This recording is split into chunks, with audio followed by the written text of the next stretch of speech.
Meu querido amigo, minha querida amiga, mais uma vez nós estamos juntos para mais uma recapitulação da lição. Eu tenho aqui em minhas mãos o livro Focalizando Nossa Época, um livro que tem mais de 50 anos de história, um livro no qual eu li há algum tempo, né? E nele eu encontrei, né, muitas coisas interessantes, muitas experiências, né, que estão relatadas nesse livro, contextualizadas com a Bíblia. E nele eu aprendi de forma bem didática como interpretar uma das profecias mais impressionantes da Bíblia, a profecia de Daniel 8,14, que diz: até 2.300 tardes e manhãs e o santuário será purificado. Eu encontrei nesse livro algumas anotações que eu fiz há mais de 30 anos, olha aqui, estudando essa profecia maravilhosa, né? E no qual eu tive o prazer de aprender e absorver.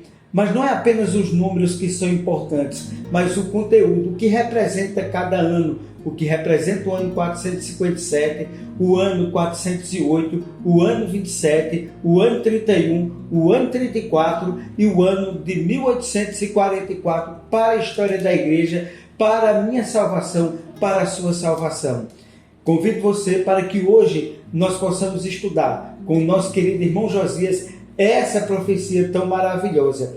E antes de nós chamarmos aqui o nosso irmão Josias para nós iniciarmos, ele está diretamente lá do estado de Minas Gerais.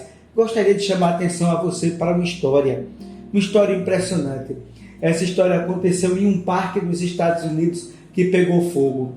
Aquele parque pegou fogo, o bombeiro foi apagar o fogo e uma das cenas mais impressionantes que se encontrou ali foi quando o bombeiro ele viu ali uma ave que estava no chão toda incendiada, e ele pegou um pedaço de pau e começou a mexer, e quando ele olhou, uma coisa impressionante ele viu: tinha 3 passarinhos que estavam vivos. A mamãe estava morta, mas os passarinhos estavam vivos. Que cena impressionante, não é? Essa aí. Essa cena nos faz remontar o que Jesus Cristo fez na cruz do Calvário para nos salvar. Jesus ele morreu para que nós pudéssemos viver. Jesus se entregou na cruz do Calvário para que nos desse vida. E a Bíblia diz assim: eu vim para que todos tenham vida e vida em abundância. Preserve a salvação que Cristo nos entregou.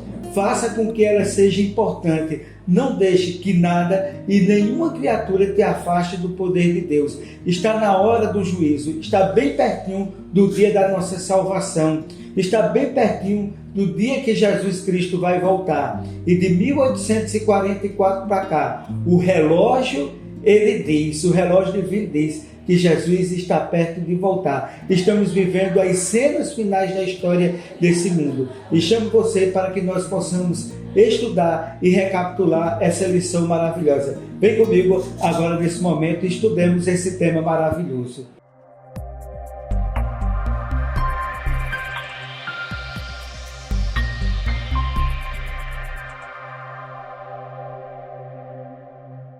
Feliz sábado, meu amigo, minha amiga. Mais uma vez, uma grande alegria, grande satisfação estarmos juntos para mais uma recapitulação da lição. Você é sempre é e sempre será bem-vindo ao nosso canal. Aproveite para compartilhar, dê um like aí e se inscreva no nosso canal e você continuará tendo uma vida abençoada através da palavra de Deus. Porque lâmpada para os meus pés é a palavra de Deus e luz para o nosso caminho. E você sabe que você é especial para Deus. Você é um ungido, uma ungida de Deus, um príncipe, uma princesa de Deus, tirado das trevas para a maravilhosa luz. Aproveite a graça bendita de Deus. E hoje, mais uma vez, nós temos a presença do nosso querido irmão Josias. O seu carisma, com sua simpatia, ele está diretamente lá de Minas Gerais, a sua terra, a terra do queijo e do cascão de goiaba. Ele vai trazer o seu carisma agora e vai participar conosco aqui da recapitulação da lição. Josias, onde é que você está? Qual a cidade que você está aí? Uma paisagem bonita na nosso querido estado de Minas Gerais. Que cidade linda, bonita e maravilhosa é essa? E os nossos ouvintes querem queijo e doce de goiaba, viu? Muito bem, desde já um feliz sábado a todos os amigos que estão nos ouvindo. Estou feliz por estar novamente aqui com você, Matusalém, participando deste programa lindo que você organiza com a sua equipe. Nós estamos aqui na cidade chamada Boa Esperança, uma cidade linda realmente, aqui fica no sul de Minas, pertinho da divisa aqui com São Paulo. Aqui tem essa represa linda aqui, maravilhosa, realmente é um lugar turístico aqui, muito aprazível. Quem um dia quiser conhecer, pode vir conhecer Boa Esperança, no sul de Minas Gerais. Beleza, que coisa maravilhosa, é muito bonita cidade mesmo. Josias, hoje a lição é uma das lições mais importantes que nós já estudamos na história da igreja, né? Por se tratar de uma linda e grande profecia, né? E definitivamente agora a gente vai entrar e mergulhar na profecia das 2.300 tardes e manhãs. E o título da lição é A Hora do Juízo. E o texto que nós temos aqui para dar a introdução à lição é exatamente em Romanos, capítulo 13, versículo 11 e 12, que assim nos diz: E digo isto a vocês, que conhecem o tempo, já é hora de despertarem do sono, porque a nossa salvação está agora mais perto do que quando no princípio cremos. Vai alta noite, e o dia vem chegando. Paulo aqui, José, nos dá exatamente uma impressão do tom em que ele quer alertar a igreja dos romanos, né, acerca dos últimos acontecimentos da história do mundo, da hora do juízo. E como é que você introduz essa lição de hoje? Quais seriam os pontos importantes a serem ressaltados?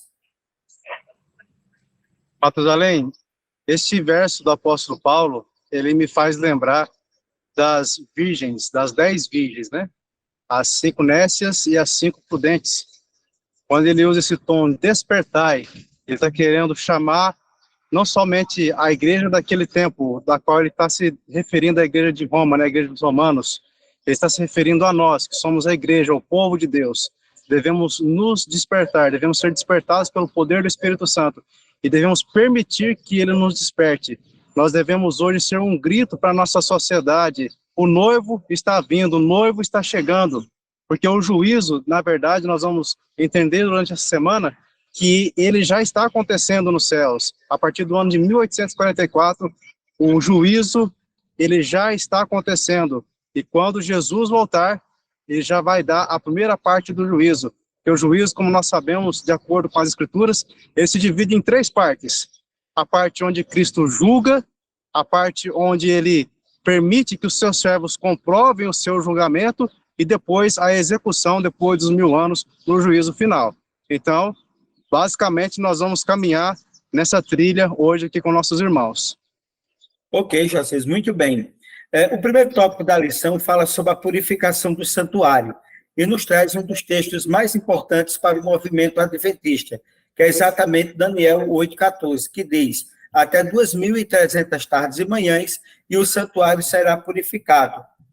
A pergunta é a seguinte, Josias: que tempo específico Daniel apresenta para a purificação do santuário? Veja, o tempo específico para a purificação do santuário, de acordo com o que Deus mostra para Daniel, começa a partir das 2.300 tardes e manhãs. É um período longo que, de acordo com a profecia, começa por volta do ano 457. E nós vamos ver detalhes dessa profecia. Então, a profecia dos 2.300 tardes e manhãs se refere a 2.300 dias e profeticamente se refere a um longo período. Nós vamos ver esse período desde o seu início, o seu apogeu ali basicamente na morte de Cristo, né? É a morte de Estevão, e posteriormente o encerramento desse período de 2.300 tardes e manhãs no ano de 1844, que é quando a verdade começa a ser restaurada. Então, Deus, ele pede a Daniel, ele fala: Daniel, após 2.300 tardes e manhãs, o santuário será purificado. E é uma linguagem que Daniel conhecia. Você vê que Deus, ele se comunica com seus servos de forma com que os seus servos sabem do que ele está falando. Daniel, ele conhecia bem os sacrifícios diários que eram feitos no templo. Daniel conhecia bem como era feita a expiação. Para você que está nos ouvindo, talvez você nunca ouviu falar dessa questão de, mas o que é isso? O que é juízo expiatório? O que é essa questão da expiação no santuário? Bem, basicamente, o santuário terrestre, havia nele sacrifícios diários, que era quando a pessoa ia até o santuário, ela confessava os seus pecados na cabeça do cordeirinho, e esse cordeirinho ele era imolado, ele era sacrificado ali no santuário. O sacerdote ele pegava o sangue desse cordeirinho e aspergia ele no véu do santuário, que era o véu que separava o santo do santíssimo. E aí, o que acontecia? Todos os dias o povo fazia isso. E tinha uma vez por ano que todo o santuário ele era purificado, ou seja, o pecado ele tinha que ser extirpado. Como diz alguns teólogos, o pecado ele não some na fumaça. Ele tem que voltar para o seu originador, certo? Quem é o originador do pecado? Satanás. Então, no dia da expiação, o que acontecia no dia da expiação? No dia da expiação, o sumo sacerdote, ele entrava no Santo dos Santos, ou também chamado de lugar santíssimo, e ali ele expiava, ou seja, ele fazia ali uma intercessão entre o povo e Deus para que o pecado do povo fosse perdoado. O sumo sacerdote, então, ele saía do santuário e havia 2 bodes, um bode para sacrifício e o outro bode chamado bode Azazel, que era onde ele colocava todos, simbolicamente, todos os pecados do povo nesse bode e soltava esse bode no deserto. E nós sabemos, de acordo com as escrituras, que esse bode significa Satanás, ou seja, o pecado originou nele e o pecado no final voltará para ele também.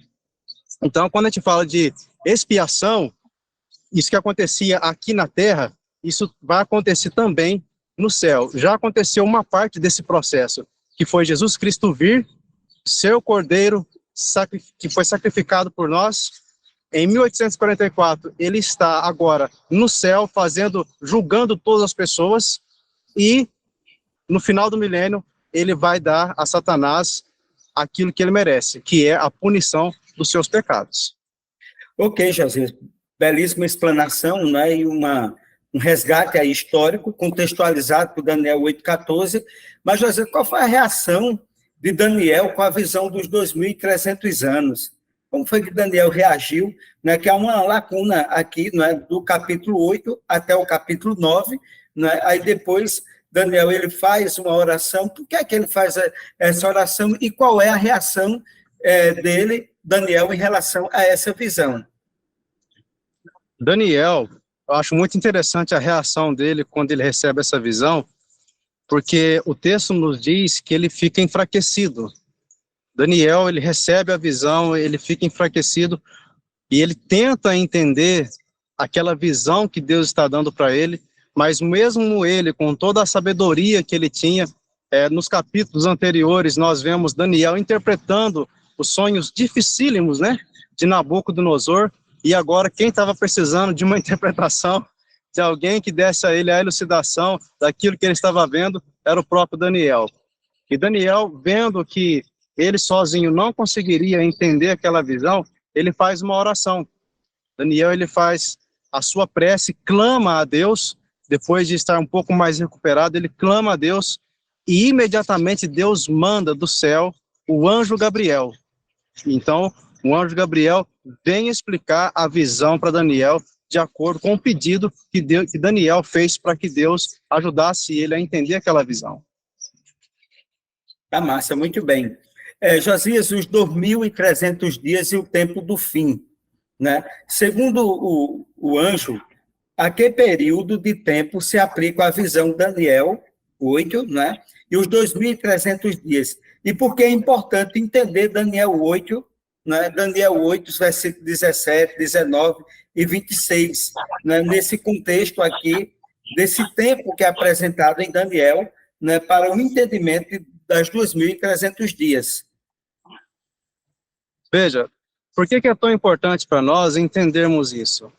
Imaginem vocês que um pai, ele sabe que o seu filho, ele vai passar por algumas coisas em sua vida. E ele deseja alertar o seu filho diante daquilo que irá acontecer para que o seu filho se prepare para passar pelas provas e lutas que a vida oferece. Deus é basicamente assim com o seu povo. Ele pega Daniel e mostra para Daniel, para que Daniel escrevesse para o seu povo aquilo que iria acontecer. para que o seu povo não ficasse inocente diante de tudo. Veja bem, Deus, ele fala para Daniel, Daniel, após 2.300 tardes e manhãs, o santuário será purificado. E aí, qual que é a importância disso para nós hoje? É porque nós hoje estamos vivendo no tempo do fim. Nós vivemos em tempo de juízo. Nós não estamos em tempos de folga, de férias, não. Estamos em tempo de juízo. Jesus está no céu, agora assumiu, a partir de 1844, o papel de sumo sacerdote dentro da representação do Santíssimo, e ele faz a expiação, ele faz o julgamento por nós, e nós estamos sendo julgados o tempo todo, e isso tem que ser um alerta para nós, para a nossa vida, tem que servir para nós hoje como um despertamento. Deus deseja que seu povo esteja em alerta e não adormecido. Aí voltamos lá no texto do apóstolo Paulo, para que nós possamos nos despertar, para que nós possamos estar despertos, porque os dias em que estamos vivendo não são os mesmos dias que Daniel. Quando o anjo falou para Daniel, Daniel, não se preocupe assim, porque sobre a visão, porque a visão se trata de dias muito longínquos, só que para nós já não é mais dias longínquos. Para nós são os nossos dias, é a nossa realidade. Então veja, se nós não entendermos bem esta profecia, nós não entenderemos o tempo que estamos vivendo, automaticamente não sentiremos a urgência necessária que precisamos sentir para nos preparar para o breve retorno do Senhor Jesus. Amém. Josias, na terça-feira, a instrução do anjo a Daniel. Em Daniel 9:23 diz o seguinte: no princípio das tuas súplicas saiu a ordem, e eu vim para te declarar, porque és muito amado. Considera, pois, a coisa e entende a visão. Que instrução específica deu o anjo Gabriel a Daniel? Porque isso é importante para conhecer o significado, né? Daniel 8,14, que diz, né? Até 2.300 tardes e manhãs, e o santuário será purificado. Veja bem, o anjo aparece a Daniel, e ele diz para Daniel, Daniel, eu vim aqui porque saiu a ordem do céu, quando você estava orando, esta ordem saiu, e eu fui enviado aqui para te explicar o sonho. Então é para você entender a visão. Então, o primeiro ponto que nós temos que observar aqui é que o anjo, ele enfatiza que Daniel tinha que entender, e ele foi enviado para lá para que Daniel entendesse a visão. E a partir daí, o anjo agora ele começa a dar a explicação a Daniel sobre a visão. Beleza. E aí, né, entra aí o contexto de Daniel, capítulo 9, versículo 24 e 27, que é a explicação de Daniel 8,14. Então, a primeira parte do capítulo 9 mostra exatamente a oração de Daniel, né, buscando de Deus a explicação de Daniel 8,14, né? Então, a partir do versículo 24, aí você contextualizou bem, quando o anjo entra em cena e diz a Daniel que a visão será dada a ele, a resposta será dada a ele. Aí, exatamente, vem a explicação que se encontra no versículo 24 até o 27 do capítulo 9, que diz: 70 semanas estão determinadas sobre o teu povo e sobre a tua santa cidade, para fazer cessar a transgressão, para dar fim aos pecados, para expiar a iniquidade, para trazer justiça eterna, para selar a visão e a profecia, para ungir o santo dos santos. Sabe e entende, desde a saída da ordem para restaurar, para edificar Jerusalém, até ungido ao príncipe 7 semanas, e 62 semanas as praças e as circunvalações se retificarão, mas em tempos angustiosos. Depois das 72 semanas, será morto ungido, e já não estará. E o povo de um príncipe que há de vir destruirá a cidade e o santuário, e o seu fim será um dilúvio, e até o fim haverá guerra, desolações são determinadas. Ele fará firme aliança com muitos, por uma semana. Na metade da semana fará cessar os sacrifícios e ofertas de manjares. Sob as asas da abominação virá o assolador, até que a destruição que está determinada se há de acontecer. Josias, mediante esse texto que acabamos de ler, quais são os eventos que são descritos aqui sobre a vida de Jesus, sobre a história do povo de Deus até o primeiro advento de Jesus. Uma explicação que o anjo dá a Daniel numa sequência lógica, né, explicando as 2.300 tardes de manhãs, fazendo um recorte temporal das 70 semanas ou 490 anos que foram determinadas para o povo de Israel. Como é que você entende e como é que você poderia explicar de forma bem simples, como você é bem didático, né, para os nossos queridos e amados ouvintes? Matusalém, veja só, Deus, ele mostra para Daniel o período maior, que é 2.300 anos, certo? Então vamos imaginar esses 2.300 anos como um bolo de aniversário. Você gosta de bolo, né, Matusalém? Ah, beleza, gostei do exemplo. Imagina que esses 2.300 anos fosse um grande bolo de aniversário. E aí, desse bolo de aniversário, você separa 490 pedaços, certo? Para você entender que esses 490 pedaços, que se refere a 70 semanas, e como foi que nós chegamos a 490 anos? Nós chegamos a esse princípio, a esse cálculo, devido ao princípio dia-ano. 70 semanas, cada semana tem 7 dias, então 70 vezes 7, aliás, 70 vezes 70, 490. Aliás, 70 vezes 7, ok? 490 anos. Então, se você for traduzir em dias, você tem 490 dias. Só que, como estamos tratando de um texto profético, nós temos que encarar o tempo, dia, conforme está lá em números. Cada dia, um ano. Então, quando chega no final do cálculo, você tem 490 anos. Para que serviria esses 490 anos? Esses 490 anos que estão dentro do período maior, que é 2.300 anos, Deus falou para Daniel, esse é o período para que o povo de Israel, para que o povo judeu se arrependa. Deus dá seis itens para que o povo de Israel se voltasse novamente para Deus e estivessem preparados para receber o Messias. Então, são 490 anos, que começa também junto com os 2.300 anos. Qual é o ano? 457 a.C., através do decreto do rei Artaxerxes. Alguns teólogos, eles defendem duas datas anteriores, que foram outros 2 reis que deram. Só que essas datas anteriores não completam o sentido da visão. Por quê? Elas não dão o sentido completo. Tanto é que Neemias, quando ele fala do decreto que o último, ele cita os 3 decretos, ele cita o primeiro, ele cita o segundo, e quando ele cita o terceiro, então você tem o decreto completo, que sai ali em 457. Quando você soma 457 mais 490, de acordo aí com os cálculos, você vai chegar a 62 semanas, que é citado, você vai chegar ali justamente quando Cristo ele é batizado, quando fala que será ungido. Então, o Messias será ungido. Quando é que Jesus é ungido? É quando ele é batizado, no ano 27 depois de Cristo, certo? Quando Jesus é batizado, ele recebe ali a unção do Espírito em forma corpórea do Espírito Santo como pomba, certo? E logo após em seguida, você tem ali, então, cumpridos, faltando agora 7 anos. Só que a última semana, ela é uma semana que ela é dividida ao meio, porque fala que no meio da última semana, o sacrifício seria cessado. O que é esse sacrifício? É quando Jesus morre na cruz do Calvário, ali, por volta do ano 31 depois de Cristo. Então, quando Jesus morre, encerra-se ali a primeira parte da última semana. E quando é que encerra?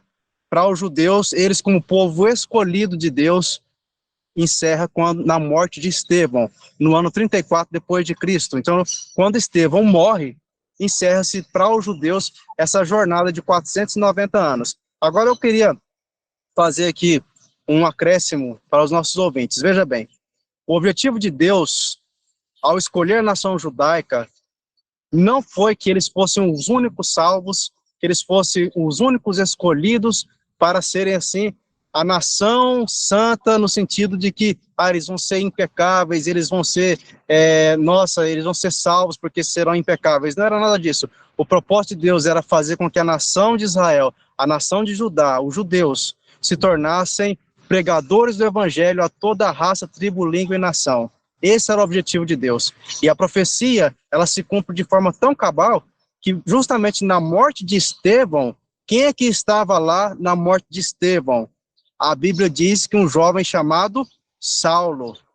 E Saulo começa a fazer aquilo que os judeus a vida inteira não fizeram, aquilo que Deus chamou os judeus para fazer. Saulo, ele é conhecido como o pregador dos gentios. Saulo, ele pregou para os gregos, ele pregou para várias nações, ele falava vários idiomas, e ele estava lá quando Estevão morreu. Por que que Estevão foi o último? É porque aquele sermão de Estevão, que ele pregou ali, foi um sermão muito contundente. Foi, na minha opinião, um dos melhores sermões apresentados na Bíblia, foi o sermão de Estevão, porque ele começa a descrever ali toda a genealogia, até chegar ao Messias, os acontecimentos do Antigo Testamento, que se cumpriam em Cristo. Só que aí, os líderes religiosos da época, eles fizeram o quê? Eles pegaram Estevão e o apedrejaram. E até aquele momento, Saulo consentia com aquilo. Mas logo depois, Saulo se torna um instrumento nas mãos de Deus para pregar. E hoje o evangelho chegou a mim e a vocês, porque os planos de Deus não falham e nunca irão falhar. Amém, muito bem. Bom, Josias, então a gente tem aí, não é, um panorama extraordinário dessa profecia maravilhosa, né? O ano 457, que foi exatamente o ano que foi dada a ordem para a reconstrução de Jerusalém, o ano 408, que fecha o ciclo da reconstrução do templo de Zorobabel, e depois Isso. nós temos o ano 27, que culmina com as 62 semanas, que é o batismo de Cristo. No ano 31, Cristo ele é efetivamente crucificado, né? Entre o ano 30 e o 31 ele é crucificado, e no ano 34, como você fecha aí, fecha-se as primeiras 70 semanas da profecia, né, de Daniel 8,14, né? Então, os 490 anos se fecha com o apedrejamento de Estevão. Não é? Mas o ponto mais relevante que existe nessa profecia é exatamente o sacrifício de Jesus, né? E em Romanos 9, capítulo 5, versículo 6 até o 9 diz: porque Cristo, quando nós éramos ainda fracos, morreu ao seu tempo pelos ímpios. Dificilmente alguém morreria por um justo, pois poderá ser que pelo bom alguém se anime em morrer, mas Deus prova o seu amor para conosco pelo fato de ter Cristo morrido por nós, sendo nós ainda pecadores. Logo, muito mais agora, sendo justificados pelo seu sangue, seremos salvos de sua ira. E em Daniel 8, 9, 26 diz, né? Depois das 62 semanas, será morto um ungido, e já não estará, e o povo de um príncipe que há de vir destruirá a cidade e o santuário, e o seu fim será um dilúvio. E até o fim haverá trevas, desolações são determinadas. Josias, que grandes verdades são reveladas nesse texto, né, sobre a importância do sacrifício de Cristo. Matusalém, quando nós olhamos para esse texto, nós podemos observar que o plano inicial de Deus, que começou lá em Gênesis, ele é perfeito. Ele é perfeito.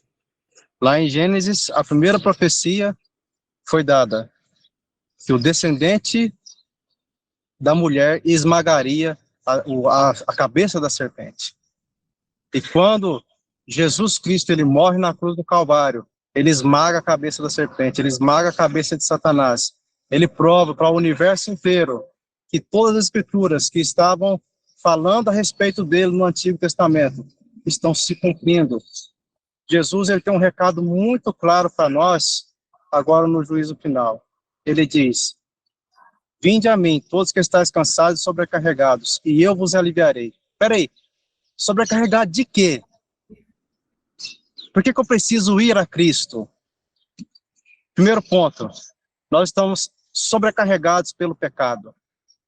O pecado que há em nós nos afasta completamente de Deus. E Jesus ele fala assim, ó, você quer ser livre do pecado?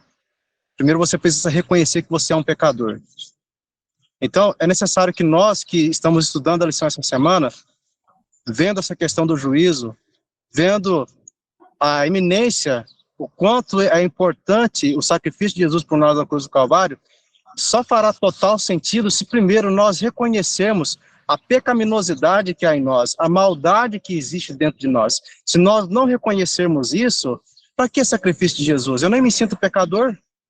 Para que juízo? Eu já me sinto salvo. Então, veja, nós precisamos hoje ser humildes diante de Deus e falar assim, Senhor, me ajude a reconhecer que sou um pecador. Porque quando eu reconheço que sou pecador, eu reconheço a carga e a sobrecarga que está sobre mim.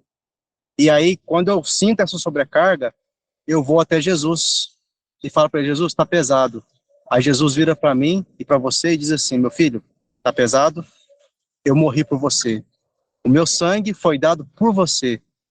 Deixa eu carregar o seu fardo, porque eu já carreguei, eu já eliminei o seu fardo na cruz do Calvário. E agora, eu quero fazer com que o seu fardo seja leve. Tenha paz em mim. Então, o auge de toda a Escritura é a morte de Cristo na cruz do Calvário, a sua ressurreição. E muito em breve, teremos um outro auge muito grande, que será a volta dele aqui a essa terra. Ok, José, belíssima aí, não é, a sua explanação. Agora, José, fechando, né, agora os 2.300 dias ou 2.300 anos, porque é profético, cada dia na profecia corresponde a um ano, não é? O ano de 1844, não é? Em Levítico 16, verso 16, diz o seguinte: assim fará expiação pelo santuário, por causa da impureza dos filhos de Israel e das suas transgressões, e de todos os seus pecados. Da mesma sorte fará pela tenda da congregação que está com eles, no meio das suas impurezas. Josias, qual foi a razão para a purificação do santuário? E o que isso nos ensina sobre o Evangelho? Matusalém, se tem uma coisa que eu tenho aprendido com essa lição, é que juízo e evangelho, eles são as duas caras da mesma moeda. São duas coisas que andam de mãos dadas. Em 1844, se você pegar, somar 457 a.C., mais 2.300 anos, você vai chegar no ano de 1844. É o ano em que o julgamento de todo ser humano começa. E aí agora nós precisamos entender como isso afeta a nossa evangelização do mundo. Lá em Mateus capítulo 24, Jesus ele disse o seguinte: e será pregado este evangelho do reino a toda raça, tribo, língua e nação, e então virá o fim. Veja, dentro desta mensagem do juízo, nós temos um dever, nós temos algo a ser cumprido.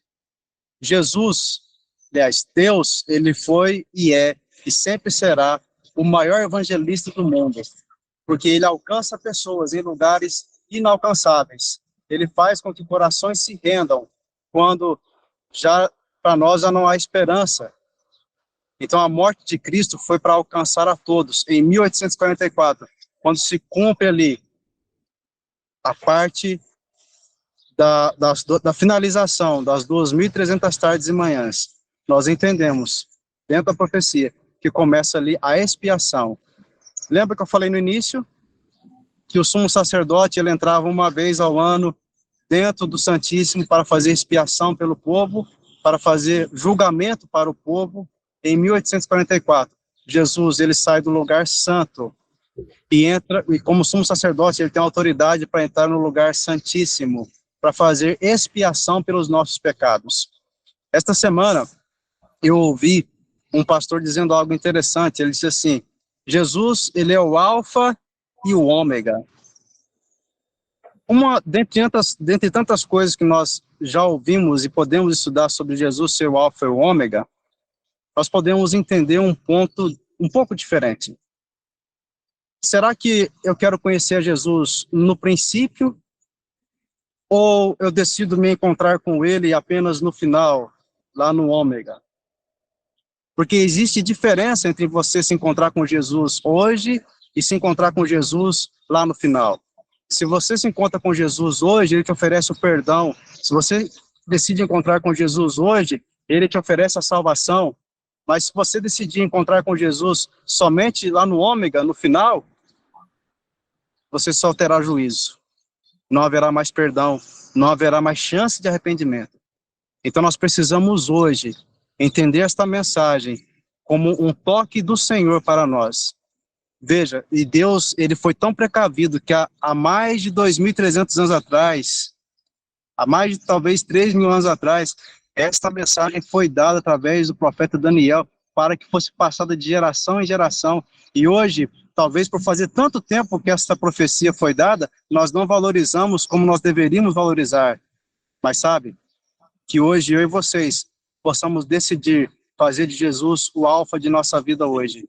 Porque nós fazendo isso, nós encontraremos perdão, encontraremos salvação e encontraremos graça no dia do juízo. Porque hoje, Jesus é o nosso advogado, mas lá no fim, ele é só o juiz, ele não tem como mais defender. Ok, Josias. Josias, parabéns aí pela explanação e muito obrigado. Agora, Josias, quais os pontos que você gostaria de ressaltar e se você tem algum testemunho que você gostaria de compartilhar com os nossos amigos e ouvintes? Matusalém, o que eu ressaltaria nesta lição seria a importância de nós hoje nos aprofundarmos nos estudos das profecias. A Bíblia é clara em dizer: o meu povo padece por falta de conhecimento. E sabe, estamos vivendo em tempos de muito engano. Há pessoas por aí afora dizendo outras coisas, pregando coisas que não é, na verdade, a verdade que a Bíblia prega. E as pessoas estão sendo iludidas. E nós temos hoje o acesso à verdade, nós temos hoje a palavra de Deus conosco, e nós podemos pregá-la, nós podemos usá-la para o nosso estudo e levar esta mensagem às outras pessoas. Matusalém, a lição desta semana não é simplesmente para nos despertar. A lição dessa semana é para que, uma vez despertados, possamos despertar outros irmãos que talvez estejam até em outras igrejas, que não conhecem essas profecias maravilhosas. Porque quanto mais as profecias nós conhecermos, mais o tempo será atual para nós.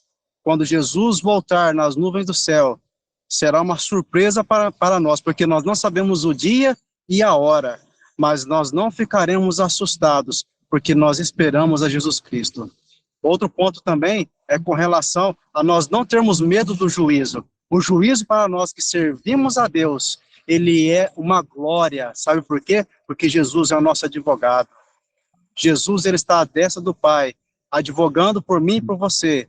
Mas hoje eu e vocês precisamos tomar a nossa decisão de estar ao lado de Jesus, de servi-lo, de estudar a sua palavra, conversar com ele através da oração e estudarmos, como diz a palavra de Deus, examinar as Escrituras, porque julgais ter nelas a vida eterna. Ok, Jesus, muito obrigado pela participação, fechamento Amém. Brilhante. E eu pediria a você que fizesse a oração agora final para que Deus abençoe o entendimento dos nossos queridos amigos e ouvintes, para que eles possam entender essa mensagem, colocar em prática, que ela é uma bênção para a nossa vida. Você poderia orar por todos nós, por favor? Sim. Vamos orar. Senhor Deus e Pai, nós louvamos ao Senhor, porque o Senhor está aqui conosco neste momento. Nós queremos consagrar ao Senhor a nossa vida, a vida dos nossos familiares, e pedir que o Teu Santo Espírito nos ajude a entender a Tua palavra. Eterno Deus, nos desperte, Pai, porque por nossa própria conta, nós sabemos que assim não faremos. Mas se o Senhor nos despertar, sem dúvida, Deus, nós seremos instrumentos poderosos em Tuas mãos. Nos ajude a sermos íntimos do Senhor, que seja com o nosso amigo, com a nossa amiga que está nos ouvindo hoje. Que cada um seja despertado para o grande encontro com o Senhor nas mansões celestiais. Em nome de Jesus. Amém. Amém. Jesus, muito obrigado.